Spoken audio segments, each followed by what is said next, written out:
Segera pertama-tama marilah kita panjatkan puji dan syukur kehadirat Tuhan Yang Maha Esa bahwa dalam kondisi COVID-19 yang tidak mengenal waktu, tidak mengenal ampun ya, kita semua waktu kita betul-betul dihabisin oleh COVID, tetapi kita masih semangat yang sangat tinggi untuk tetap berkumpul, berkarya dalam kondisi kita tidak bisa bertatap muka. Tetapi kualitas pertemuan kita, pelatihan kita, pengajaran kita, dan tetap tidak mengurangi kualitas kita.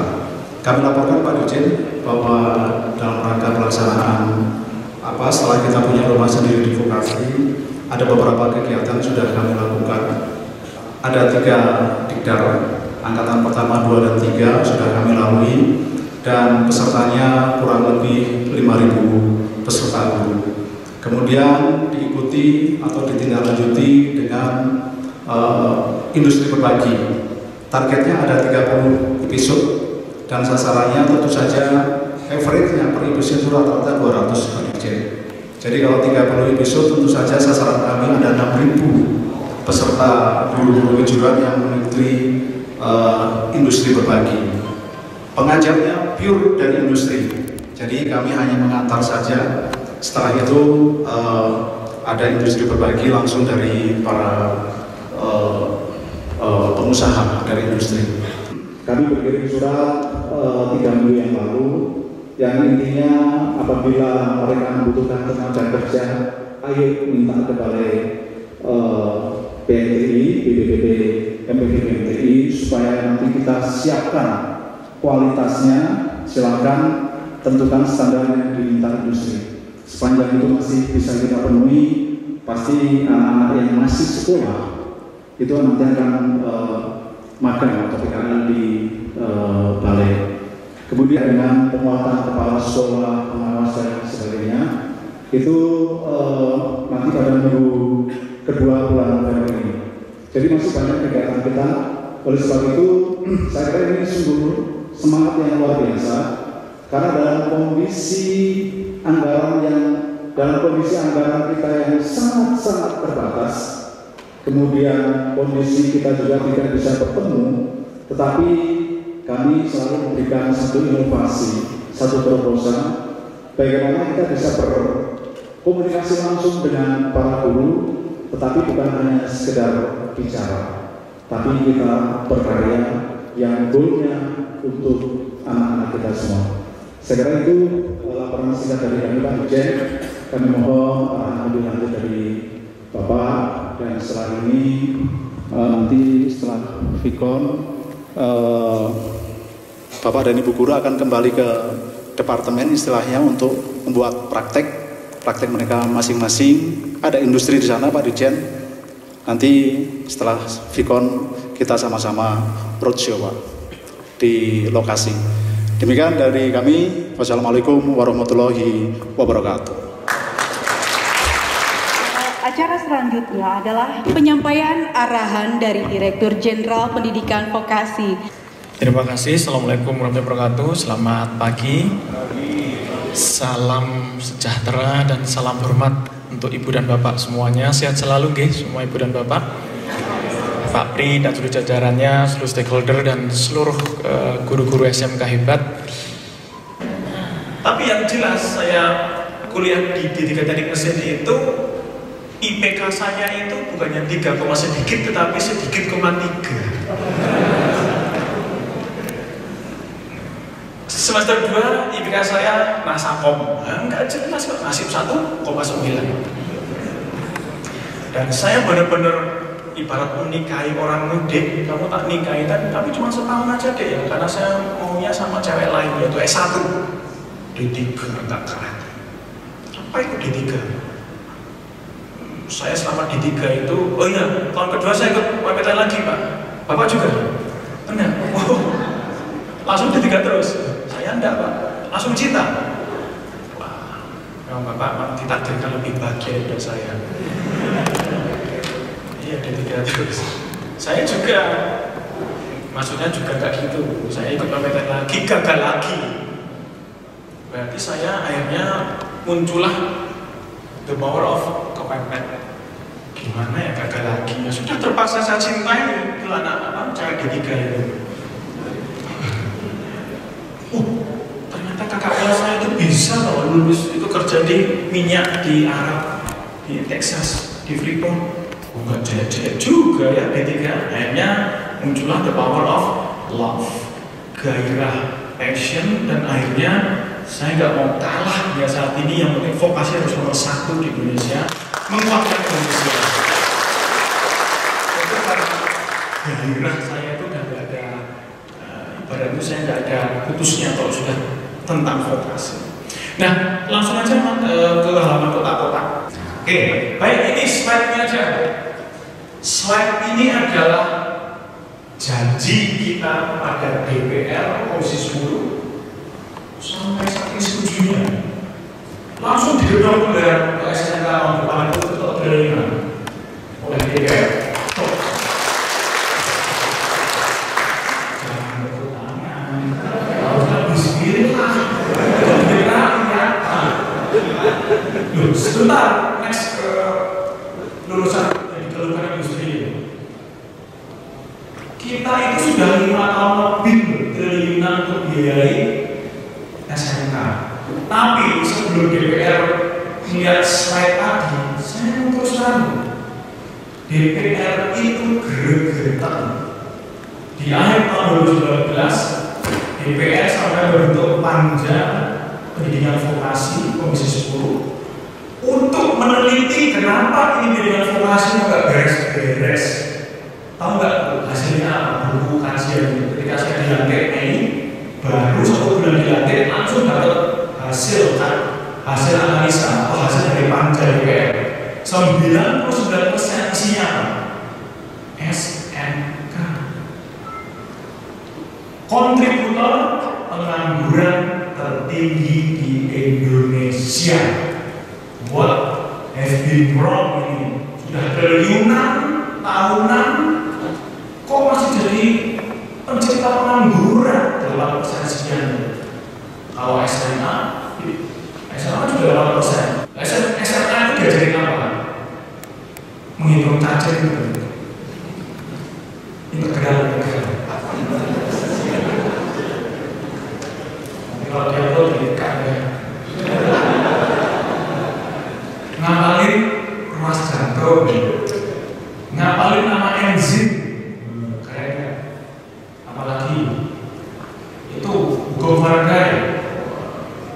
Mau daftar pekerjaan, ya apa ada yang hukum Faraday? Kira-kira bekerja apa itu? Menghafalkan enzim dan hukum Faraday. Ya kalau SMK lulus tenang, kalau dia nganggur, nggak ada yang pusing. Tapi kalau lulusan SMK lulus nganggur, pusing itu DPR menganggarkan triliunan kok masih nganggur. Bappenas juga sama. Bappenas itu sekarang baru mau mengeluarkan buku putih tentang pendidikan vokasi. Sama, gregetan sama SMK. Saya juga dilantik di 8 Mei 2020. I had no idea about SMK. Jujur saja saya nggak punya bayangan tentang SMK. Saya tahu tentang pendidikan tinggi vokasi, saya tahu gimana caranya menikahkan prodi vokasi, bikin D4, S2 berapa, join degree dengan Jerman, apalagi magang di Jerman, Taiwan, 3+2 dengan Taiwan. Saya sudah melakukan itu semua dengan Coventry University, kita melakukan 2+2. Saya tahu, tapi SMK saya nggak tahu di bulan Mei. Yang saya tahu di bulan Mei adalah baca media, baca koran online. SMK kontributor pengangguran tertinggi Indonesia, mengapa dipertahankan?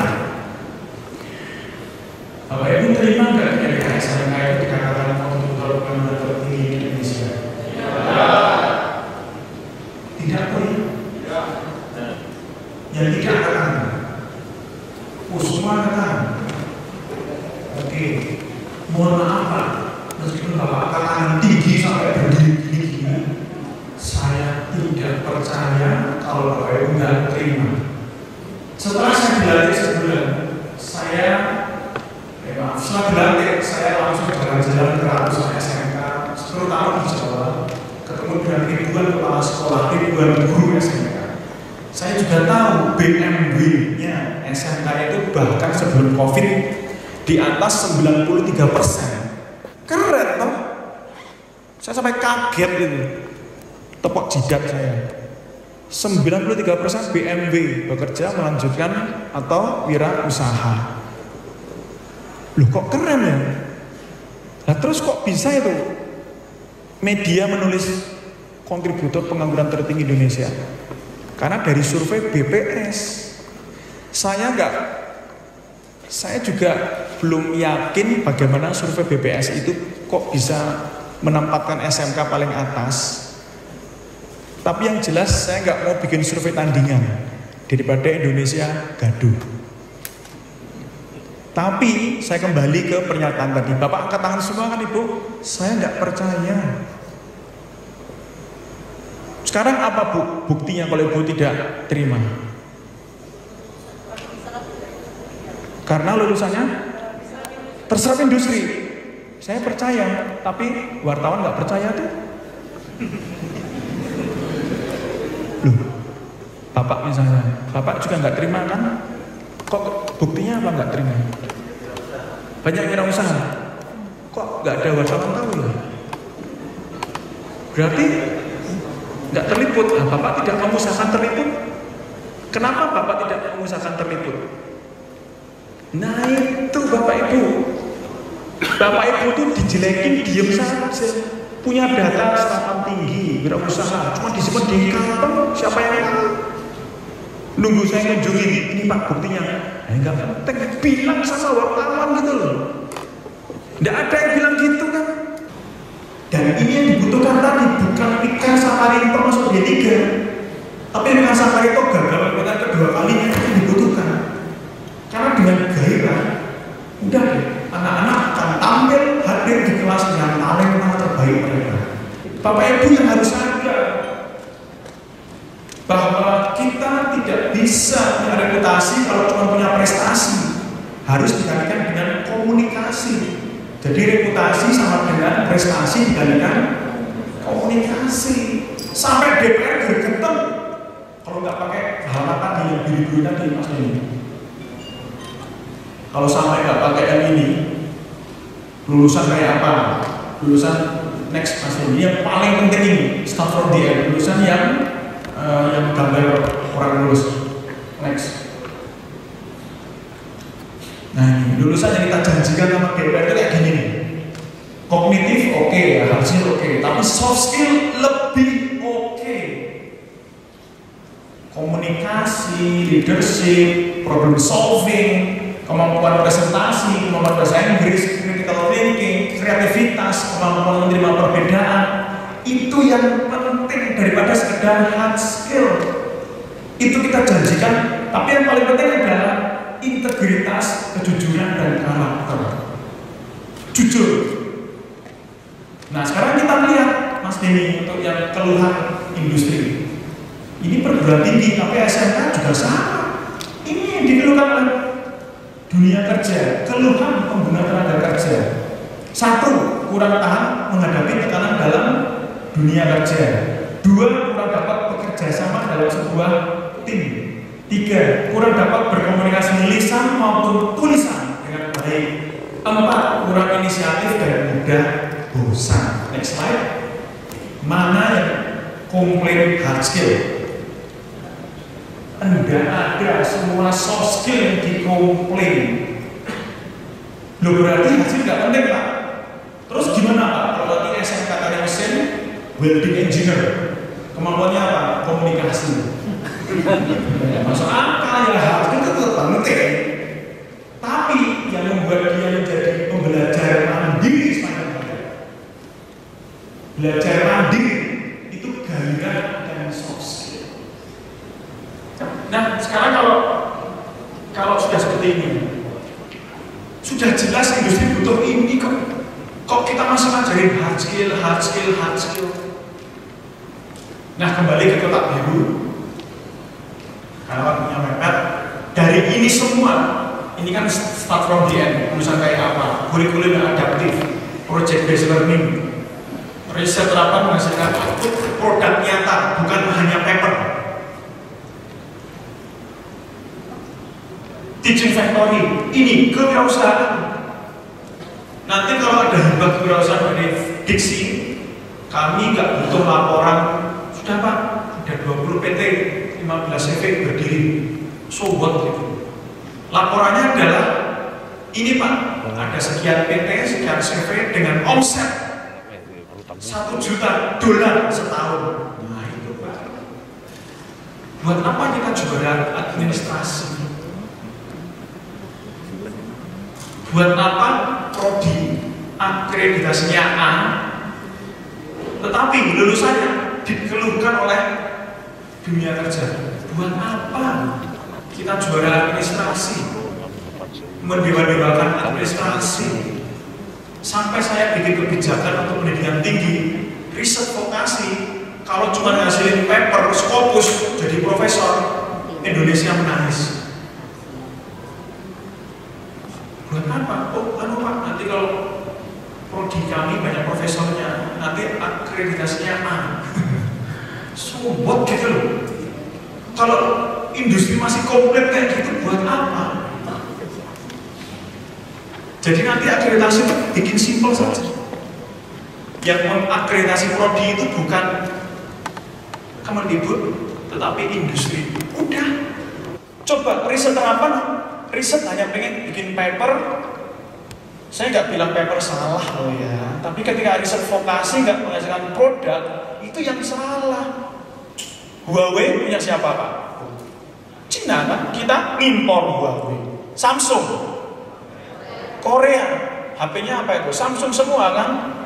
Duitnya dari kemana? Korea kan? Untuk membuat engagement dengan mahasiswa. Saya pengen ngajar mahasiswa ketika memasuki frekuensi alam pikir mereka. Saya YouTuberan, saya lihat X Factor, saya lihat Indonesian Idol, saya ngeliat drama Korea, saya ngeliat YouTuber pebasket sombong, Arif Muhammad.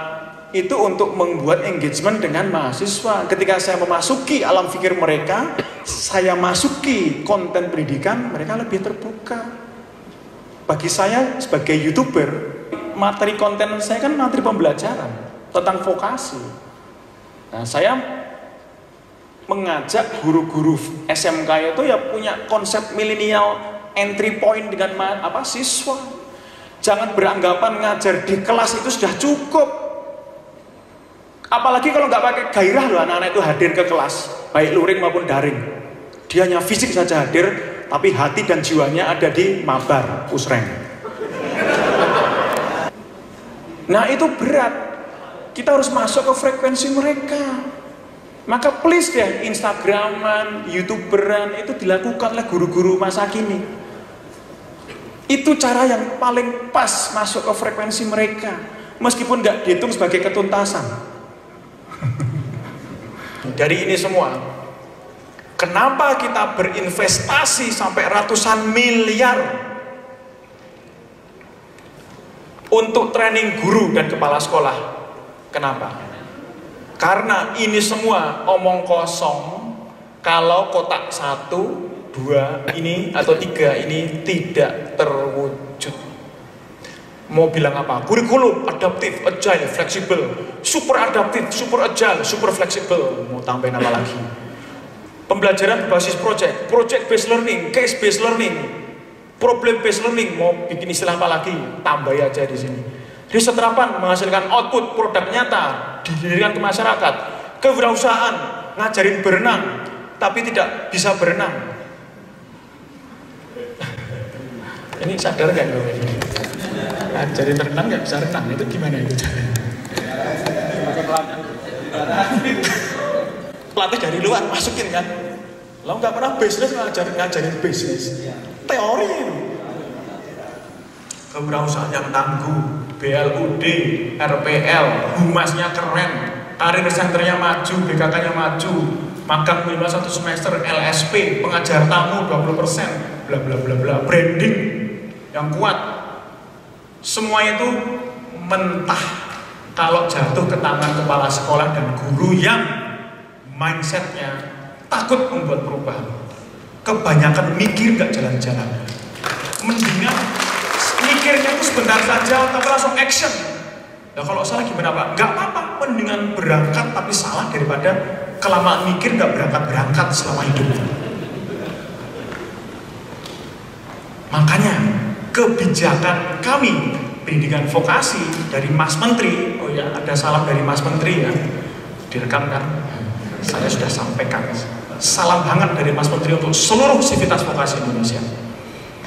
Kebijakan Mas Menteri adalah Mas Wikan jangan pernah Mas Wikan kirim dana COE, dana apapun ke SMK atau ke kampus vokasi kalau pimpinan mereka dan dosen gurunya mindsetnya masih mindset zona nyaman. Mindset zona nyaman dan belum memiliki sertifikasi kompetensi yang diakui oleh industri. Karena apa? Kalau dana 2 hingga 4 miliar tadi kan udah digedok DPR tuh, jatuh, ini tahun depan kita rancang sekitar 400 lagi SMK COE, kita naikkan dari 200 jadi 400 SMK COE. Setuju nggak ya? Setujunya bismillah atau alhamdulillah? Bismillah, alhamdulillah ya hancur ini semua. Karena apa? Kalau alhamdulillah, maka wujudnya apa itu? Kalau nggak dipimpin oleh guru-guru dosen seperti ini, wujudnya adalah gedung dan alat tok, tidak ada spirit link and super match-nya. Lulusannya tetap mengecewakan industri. Jadi nanti training ini kalau laporannya itu cuma sertifikat, silahkan ke BPK, silahkan tepuk tangan di BPK saja. Aman maksudnya. Training ini seminggu Pak ya, sekitar seminggu. Seminggu itu hanya mengobok-obok saja itu, menggelitik mindset. Tetapi kalau tidak diikuti dengan perubahan perilaku, pulang ke rumah, balik lagi. Sertifikat, cuma tinggal sertifikat. Indonesia akan jadi juara administrasi lagi. Lu setuju nggak? Kalau Bapak Ibu cuma nyari sertifikat, saya tanda tangan aja silahkan pulang. Sertifikat silahkan diajak tidur bersama selamanya. Maksudnya setiap malam. Atau buat kipas-kipas juga nggak apa-apa. Jadi training ini hanya untuk menyentuh mindset ibu dan bapak saja. Mungkin ke yang training gigs itu. Ini adalah wujud lulusan training Balai Besar ini. Yaitu Bapak Ibu menjadi Alex Ferguson. Enggak Pak, saya Liverpool kok Ferguson. Terima saja lah. Kenapa Pak Alex Ferguson? Bukan masalah MU-nya. Pelatih MU kan juga ada Mourinho juga kan. Saya nggak contohin Mourinho karena Mourinho konsepnya tidak merubah dari anak muda yang biasa-biasa aja dibangkitkan mimpi dan kecintaannya pada bidang ilmu dan masa depannya, maka anak muda ini akan mau berlatih mandiri meskipun nggak disuruh oleh ini. Nah inilah anak-anak SMK yang bergairah, mencintai masa depan, punya visi masa depan, dan yakin dengan memilih SMK masa depannya akan cerah. Ini adalah lulusan training yang diselenggarakan oleh Balai Besar. Kalau Bapak Ibu pulang cuma bawa sertifikat tetapi tidak mempraktekkan perubahan itu menjadi perilaku, ya sudah, SMK nanti 3 tahun lagi jangan kaget kalau DPR potong anggaran. Kok dipotong ya DPR? Iya Pak Wikan, PHP Pak Wikan. Pinter buat apa?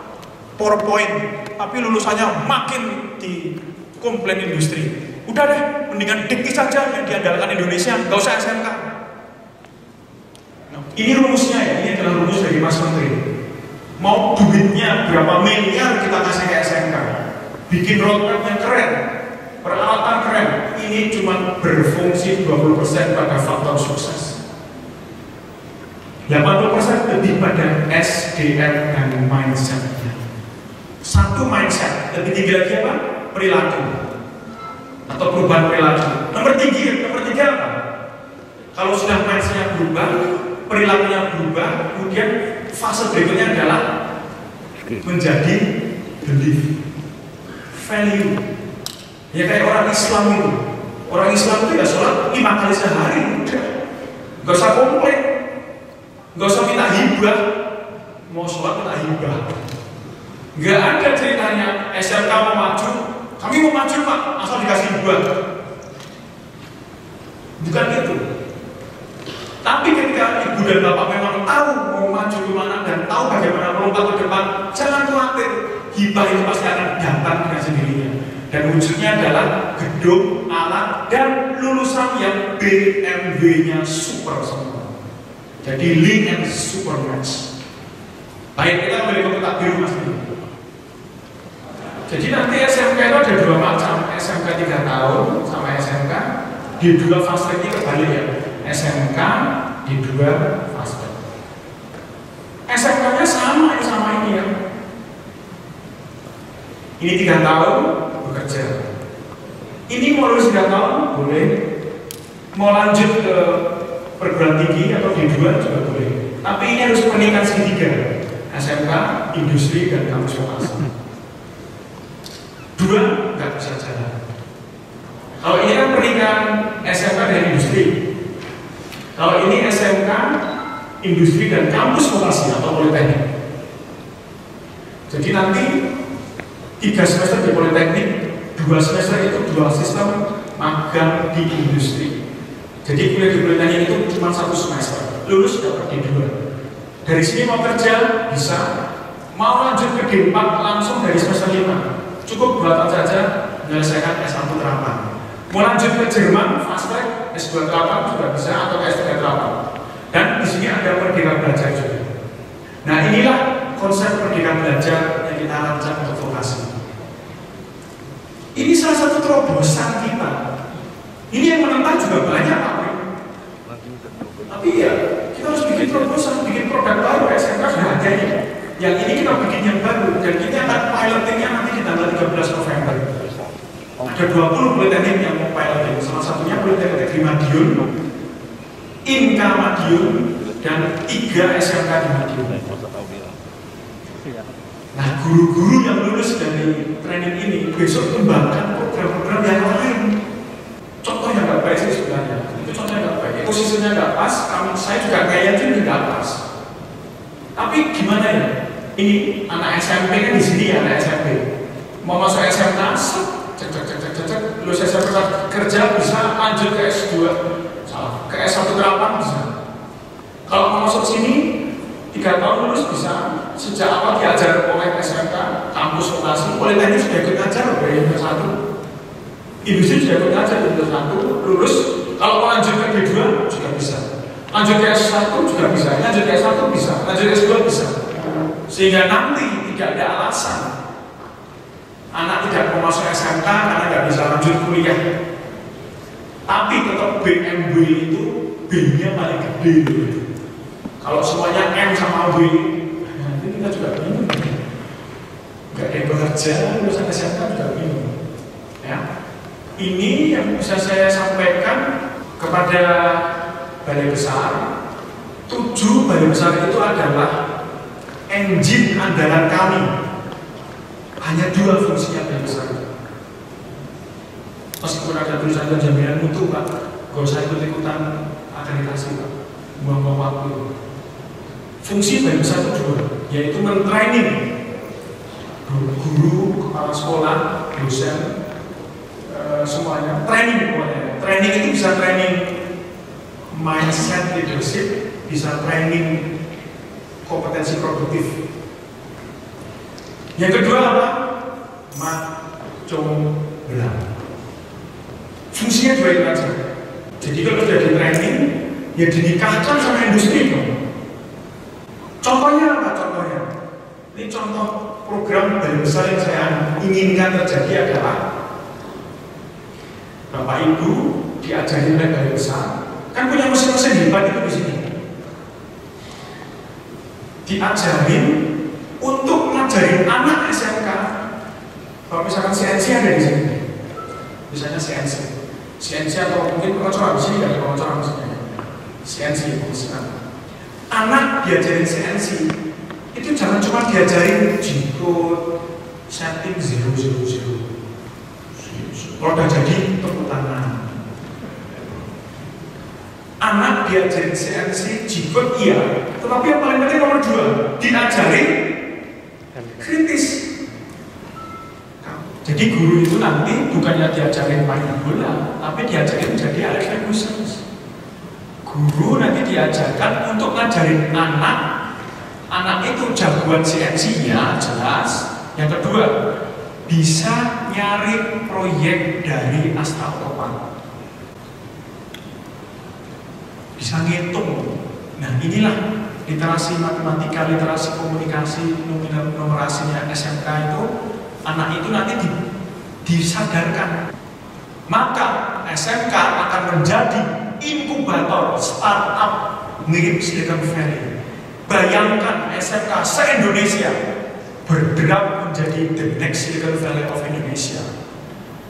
Berapa startup yang akan lahir dari itu semua? Ya mungkin nggak seluruh anak jadi startup, tapi 10% atau 20% satu angkatan jadi startup. Itu difasilitasi dengan percomblangannya BMTI, pelatihannya BMTI, guru-gurunya juga mampu meyakinkan anak itu berani cari bisnis, guru-gurunya juga bisa ngajarin ngitung bisnis, bandingkan. Itu salah satu yang ingin kami harapkan dari training ini adalah muncul ide-ide yang lebih nakal lagi dari ide saya tadi. Nanti kalau anak-anak itu ternyata, Pak, saya butuh nyewa mesin ini, Pak, nyewa mesin ini setahun 2 tahun, oke. Jadi nanti labnya BMTI itu sama labnya SMK, kalau malam disewa itu sama alumni-alumninya untuk belajar bisnis. Nah itu baru teaching factory. Teaching factory itu bukannya SMK melakukan mass production. Bosan itu nanti satu produk diulang terus bertahun-tahun, nggak ada kemajuan teknologinya, cuma nyari pemasukan. Bukan kayak gitu. Tapi kalau mau kayak gitu untuk small batch production boleh lah. Untuk latihan bisnis kan SMK juga boleh. Tapi SMK itu jangan terjebak teaching factory-nya itu melakukan mass production, satu produk diulang terus bertahun-tahun. Saya mau bisnis, tapi saya juga mengambil kelas S1 terapan D4. Jadi cita-cita itu tinggi sekali, kan bergairah. Nah, inilah tujuan dari training itu Pak. Praktekkan. Terima kasih.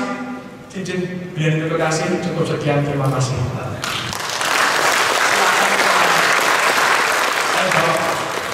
Sebagai moderator, kalau Bapak Ibu akan kita jelmakan menjadi Alex Ferguson sehingga menciptakan Ronaldo yang banyak, gigs yang banyak, menghiasi bonus demografi Indonesia lulusan SMK.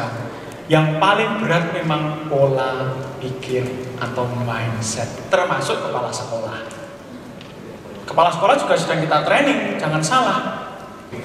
Pak Asep, Bapak Ibu semua, Pak Pri, semuanya, Bapak Ibu, tahun ini kita memberikan 400-an untuk COE.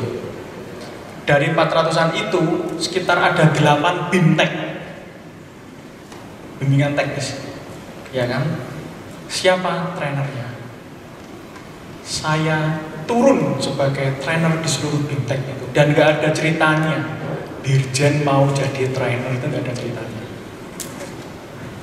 Kenapa kok saya mau jadi trainer BIMTEK? Kenapa saya mungkin mampir ke BMTI ini? Karena dijanjiin Pak, nanti ketemu Pak dengan ratusan guru SMA. Ayo mampir. Karena apa Pak? Kebijakan di atas ini ketika dirilis, kalau di bawah tidak terjadi engagement, maka dengan pola pikir yang masih belum berubah, kebijakan di atas itu mentah. Allah, ganti menteri, ganti kebijakan. Emang kebijakannya Pak Wikan itu terjamin apa? Bisa berjalan sampai 10-20 tahun lagi? Enggak juga. Tiwas capek-capek nanti berubah mindsetnya, menguatkan soft skill, tahun depan ganti menteri, ganti. Nah itu kan mindset yang tidak berubah ketika kebijakan diturunkan. Maka Ibu dan Bapak, Selain saya ketemu seperti ini menjadi trainer BIMTEK, saya yang mengawal sendiri perubahan perilaku kepala sekolah yang saya BIMTEK. Seluruh kepala balai semuanya, ayo. Enggak cuma berhenti di merilis peraturan. Peraturan coba dibuka Mas Denny, yang peraturan-peraturan yang kita rubah. Tapi ciptakan dulu engagement komunikasi itu. Nah, nomor satu adalah kita lakukan upaya yang paling maksimal untuk membuat engagement itu secara personal, bahkan meskipun mungkin belum banyak, tetapi kita bangkitkan value, nilai mengapa Bapak Ibu hidup dan memilih menjadi guru. Apa tujuan hidup Bapak Ibu? Apa sih value-nya Bapak Ibu? Cari uang? Uang banyak dicari. Jangan jadi guru cari uang. Cari penghargaan bukan sebagai guru. Nah, ini yang harus kita ciptakan.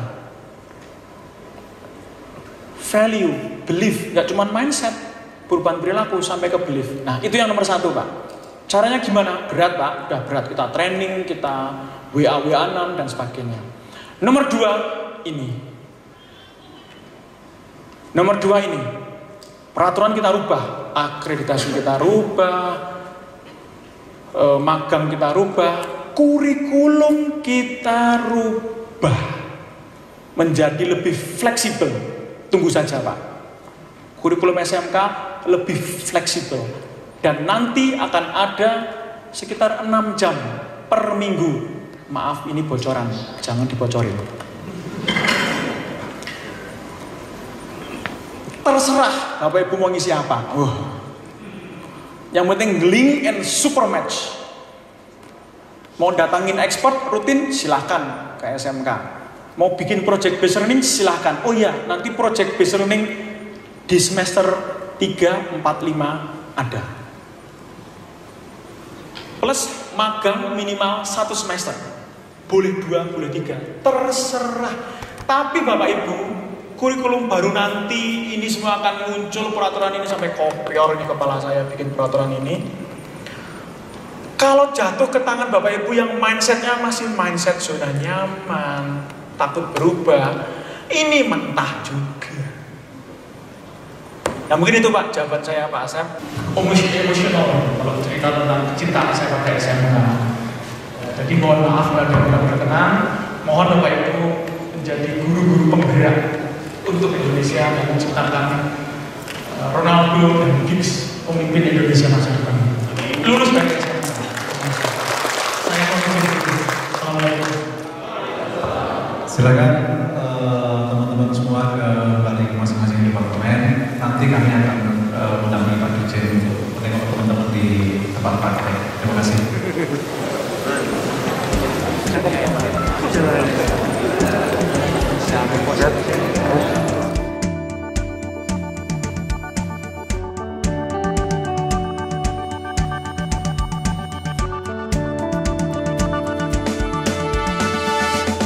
Kami warga BMTI bertekad dan berjanji, satu kata, satu komitmen untuk satukan diri. Satu visi, satu misi, membangun institusi demi masa depan negeri. Kami berjanji, ayo mari, ayo kita maju untuk negeri. Ayo mari, ayo kita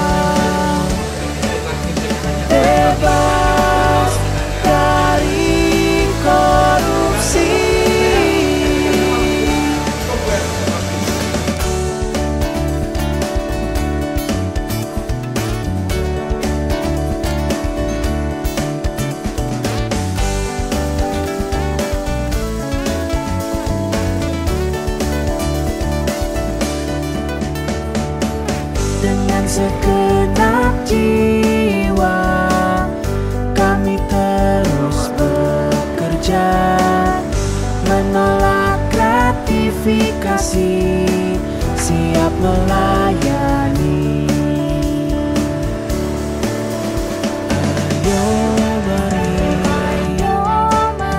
Ayo kita